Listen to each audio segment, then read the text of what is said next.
Salut, salut les poissons, votre mini-capsule Dixit. Likez, partagez, commentez, abonnez-vous, c'est gratuit. C'est parti.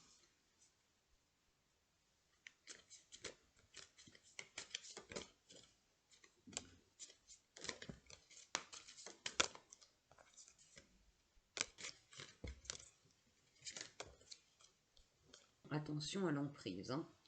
C'est comme si vous aviez perdu un petit peu de votre superbe et que quelqu'un vous tenait entre ses mains. Donc ne vous laissez pas faire, reprenez votre pouvoir. Certes, cette relation est confortable pour vous, mais peut-être un peu trop. Il faut que vous soyez vraiment d'égal à égal. Il faut toujours une balance dans un couple.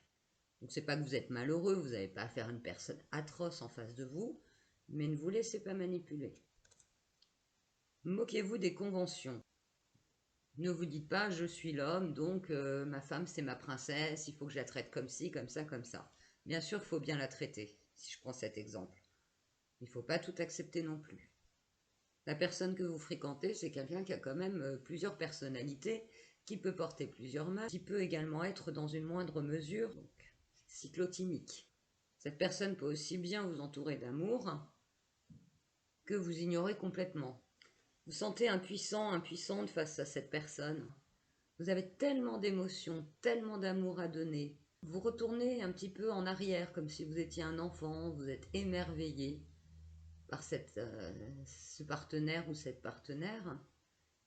Et du coup, vous laissez passer un peu trop de choses. Certes, il se peut qu'il ou elle ait un savoir et qui peut des fois vous impressionner. Mais vous avez aussi votre propre bagage et vous avez aussi du savoir, ne vous sentez pas dévalorisé. Si il ou elle vous a choisi, c'est pas par hasard, c'est qu'elle a trouvé en vous des qualités. Essayez de gérer votre temps. C'est comme si là, actuellement, vous étiez en trop plein d'émotions et que dès que vous avez une minute, une seconde, il faut que je l'appelle, il faut que je communique, il faut que je réponde, il faut que je lui propose ci, il faut que je lui propose ça. Non, prenez aussi du temps pour vous. Vous avez très peur de là ou de le perdre. Il y a déjà eu des ruptures, que vous êtes dans l'incertitude et c'est ce qui vous rend vulnérable.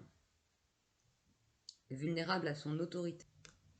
C'est pour ça que vous coupez les cheveux en 4 et que vous faites tout votre possible pour que cette fois-ci ça tienne.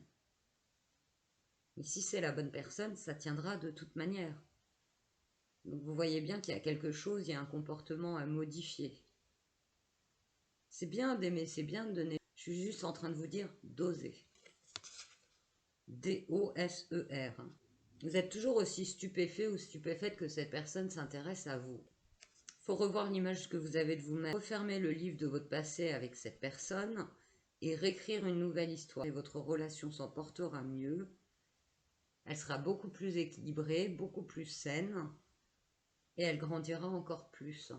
La flamme est toujours là, n'en doutez pas. Elle est là de son côté aussi, c'est une personne qui vous aime. Mais elle est un peu capricieuse et elle profite de vos faiblesses. Vous essayez toujours d'être arrangeant.